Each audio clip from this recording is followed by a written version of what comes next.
মার্কেটে একটা বহুল প্রচলিত কথা, সেটা হচ্ছে প্রত্যেক বছর এই হাওয়াটা ওঠে যে এএনএম জিএনএম এইবার সায়েন্স ব্যাকগ্রাউন্ড ছাড়া কোনো ছেলে মেয়েরা বসতে পারবে না।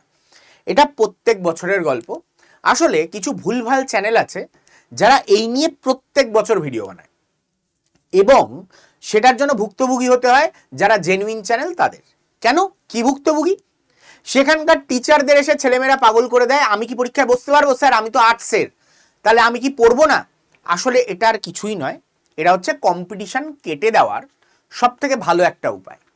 যে সবার আগে তাদের মনোবল ভেঙে দাও যে তুমি তো পরীক্ষায় বসতে পারবে না, প্রিপারেশন নিয়ে কি করবে।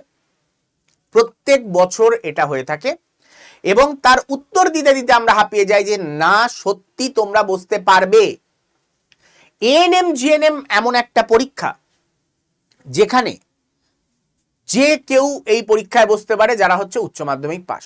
মিনিমাম কিছু ক্রাইটেরিয়া রয়েছে, সেগুলো কি কি একবার চলো দেখে নি।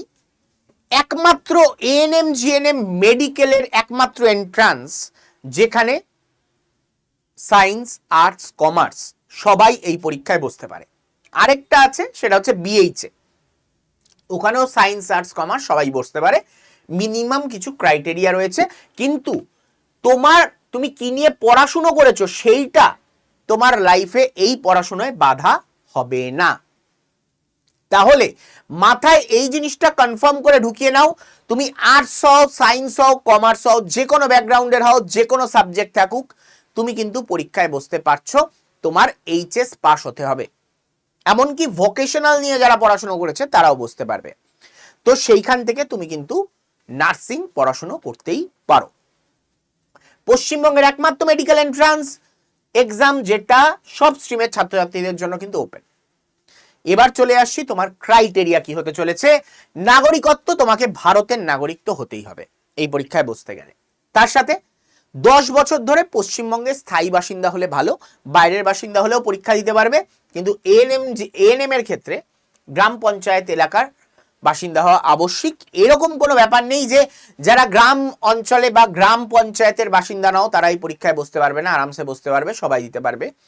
তুমিও চান্স পেতে পারো এএনএম এবং জিএনএম বোথ দুটোতেই, কিন্তু তোমাকে ডোমিসাইল জমা দিতে হবে। এরপরে চলে আসছি বয়স সীমা। বয়স সীমা 17 থেকে আগে ছিল 35, এখন সেই বয়স সীমাকে তুলে দেওয়া হয়েছে। এজ কোনো লিমিটেশন বা বার নেই। তবে আমি একটাই কথা বলবো, যারা এএনএম এর প্রিপারেশন নিচ্ছ, কোনো কারণে 35 বছরের বেশি হলে এএনএম এ যাওয়া রিস্কি হলেও হতে পারে। সরকারের পলিসি চেঞ্জের ফলে কিছু প্রবলেম আসলেও আসতে পারে। আদারওয়াইজ কোনো প্রবলেম নেই, তুমি কিন্তু পড়াশোনা করতে পারো যত এজ হোক। যত এজ হোক তুমি জিএনএম পড়তে পারো এবং চাকরিও করতে পারবে, কোনো অসুবিধা নেই। নেক্সট চলে আসছি তার পরের পয়েন্টে, শিক্ষাগত যোগ্যতা।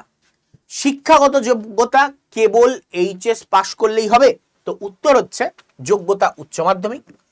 যে কোনো স্বীকৃত বোর্ড থেকে তুমি পাস করলেই হবে। ন্যূনতম তোমার ওভারঅল মার্কস 40% থাকা আবশ্যিক, কিন্তু আগে ছিল ইংলিশেও তোমাকে ন্যূনতম 40% পেতে হবে, সেই ক্রাইটেরিয়া কিন্তু তুলে দেওয়া হয়েছে। ভোকেশনাল স্ট্রিম নিয়ে পড়াশোনা করলেও কিন্তু তোমরা আবেদন করতে পারছো। এবার চলে আসছি হচ্ছে তোমাদের কোর্সের টাইপ। প্রথম আসছে এএনএম, তারপরে আসবো জিএনএম। এএনএম এর ক্ষেত্রে 2 বছরের সার্টিফিকেট কোর্স থাকছে এবং তার সাথে এই 2 বছরের সার্টিফিকেট কোর্সের মধ্যেই তোমরা 6 মাসের ইন্টার্নশিপ পাবে। এই ইন্টার্নশিপ চলাকালীন তুমি সামান্য কিছু পেও কিন্তু এখানে পাবে। বাংলা ইংলিশ দুটি ভাষাতেই তুমি কিন্তু এএনএম পড়তে পারো, কিন্তু এই এএনএম কেবলমাত্র মহিলারাই পড়তে পারে, কোনো পুরুষরা কিন্তু পড়তে পারবে না। হেলথ অ্যাসিস্ট্যান্ট হিসাবে তোমার কিন্তু রিক্রুটমেন্ট হতে পারে এবং স্যালারি হতে পারে 28,400 টাকার মধ্যে। এইটা গেল এএনএম, ঠিক আছে, এএনএম। এবং এই এএনএম এর ক্ষেত্রে একটা জিনিস হচ্ছে কি, সরকারি চাকরির জন্য আলাদা কোনো পরীক্ষা বা ইন্টারভিউ দিতে হবে না। এই কোর্সে যে নাম্বার পাবে সেই অনুযায়ী তোমার একটা লিস্ট বেরোবে, সেই লিস্ট অনুযায়ী তোমার সিলেকশন হবে।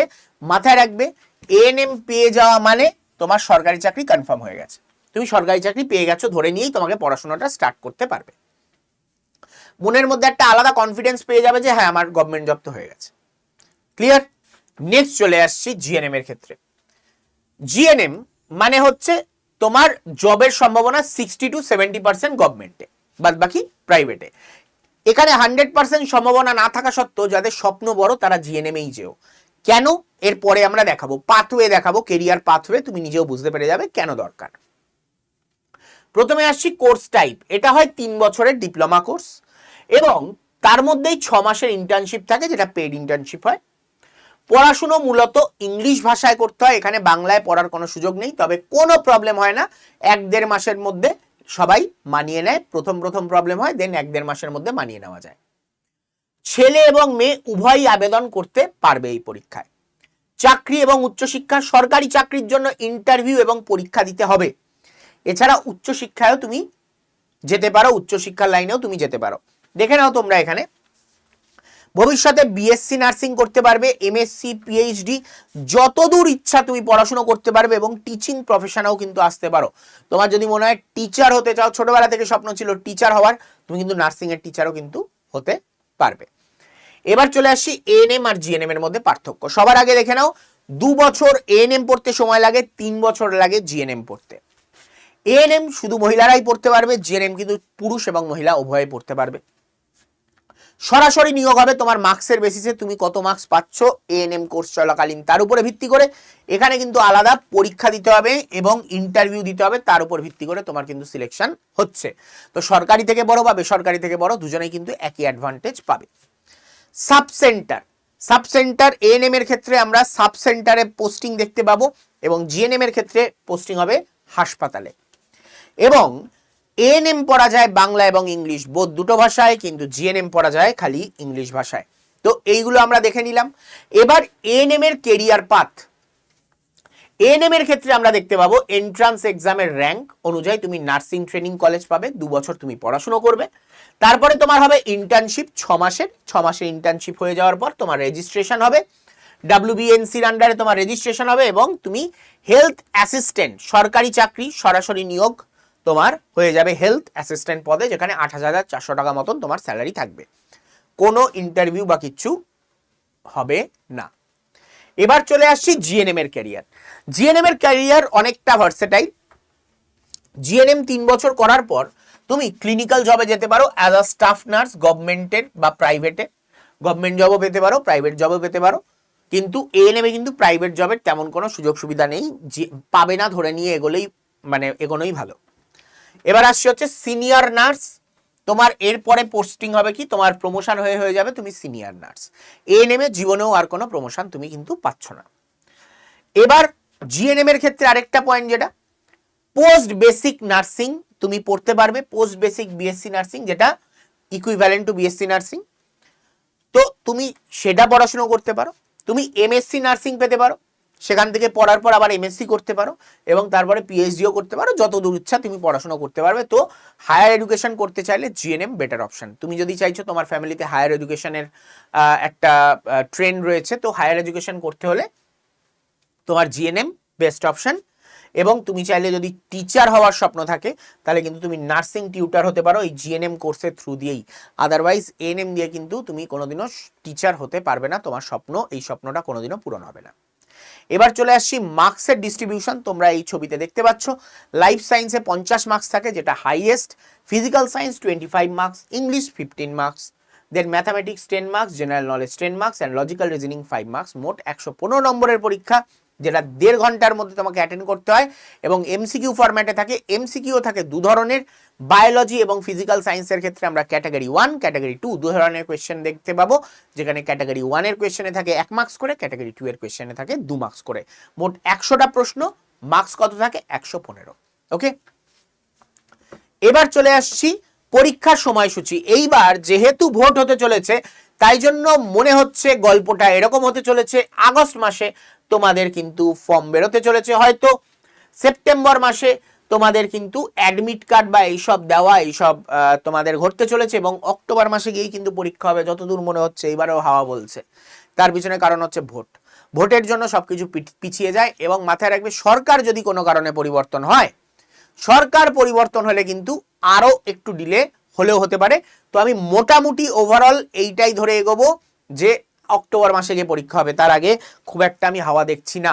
সে যতই যা হয়ে যাক, হ্যাঁ খুব বেশি হলে সেপ্টেম্বরে হতে পারে, খুব বেশি হলে সেপ্টেম্বরে শিফট করতে পারে, তার আগে খুব একটা আগে হবে না। যতদূর মনে হচ্ছে, হতেও পারে। আমি তো আর কোনো জ্যোতিষী নই যে আমি যেটা বলবো সেটাই হবে। তো এটা নিয়ে বিরোধ করে এখন লাভ নেই, পরে যখন দেখা যাবে হাওয়া উঠুক আগে। এখনো এএনএম জিএনএম এর ছাত্রদের মধ্যে কোনো রেশই আসেনি, যে পড়াশোনার যে তাগিদ সেটাই নেই। 90% ছেলেমেয়েরা এখনো কিন্তু প্রিপারেশন শুরুই করেনি, তারা ভাবছে পাশ করে যাবে। অসম্ভব। যদি এখনো প্রিপারেশন শুরু না করো, বিপদ আসন্ন। আসি চলো আমরা কিভাবে দেখতে পাবো কাউন্সিলিং এবং অ্যাডমিশন প্রসেস। আমরা দেখতে পাবো তোমার পরীক্ষা দেওয়ার পর একটা র্যাঙ্ক কার্ড জেনারেট হবে, তারপরে তোমাকে চয়েস ফিলিং করতে হয়, চয়েস ফিলিং এর পর তোমার সিট অ্যালটমেন্ট হয়, তারপরে তোমার অ্যাডমিশন প্রসেস কিন্তু হয়। তো এই জিনিসটা তোমাদের মাথায় রাখতে হবে। আর তার জন্য প্রিপারেশন আজকে থেকেই শুরু করতে হবে। যদি প্রিপারেশন শুরু না করে থাকো তাহলে কিন্তু ঘোর বিপদ। যদি মনে হয় আমাদের এখান থেকে পড়াশোনা করতে চাও, আমাদের ধন্বন্তরী ব্যাচ যেটা হচ্ছে এএনএম জিএনএম এর বেস্ট ব্যাচ এই ওয়েস্ট বেঙ্গলে, সেটা যদি অ্যাডমিশন নিতে চাও তাহলে বলবো অ্যাডমিশনের জন্য এই নাম্বারে কল করে নিও, 8130209247। এই নাম্বারে কল করে প্রেস 1 করো, তাহলেই তোমাদের কাছে সঙ্গে সঙ্গে তুমি তখন টেলিকলারের সাথে কথা বলে স্টেপ বাই স্টেপ তোমরা ভর্তি হয়ে যেতে পারবে এবং ক্লাস শুরু করে দিতে পারবে। আর আমাদের হোয়াটসঅ্যাপ গ্রুপে জয়েনের জন্য একটা উপায় হচ্ছে কি, এই নাম্বারটা 9836365225। এইখানে আবার ভর্তির জন্য কল করো না, কোনো লাভ হবে না। এই নাম্বারে হোয়াটসঅ্যাপ করতে পারো হাই লিখে, তুমি অটোমেটেড লিঙ্ক পেয়ে যাবে, সেই লিঙ্কে ক্লিক করে তুমি আমাদের গ্রুপ বা টেলিগ্রাম গ্রুপেও জয়েন হয়ে যেতে পারবে। টেলিগ্রাম গ্রুপের লিঙ্কও ওখানে দেওয়া থাকবে, স্মার্ট স্কুল বেঙ্গলি। দেখা হচ্ছে তোমাদের সাথে নেক্সট ভিডিওতে। এই ভিডিওতে এইটুকুনি, পুরো ইনফরমেশন প্যাকড এবং মনের মধ্যে থেকে ভুল ধারণাগুলো বার করো। সবাই পরীক্ষায় বসতে পারছো, আর্টস সায়েন্স কমার্স সবাই। দেখা হচ্ছে তোমাদের সাথে পরের কোনো ভিডিওতে, ততক্ষণের জন্য টাটা, গুড বাই, বিদায়।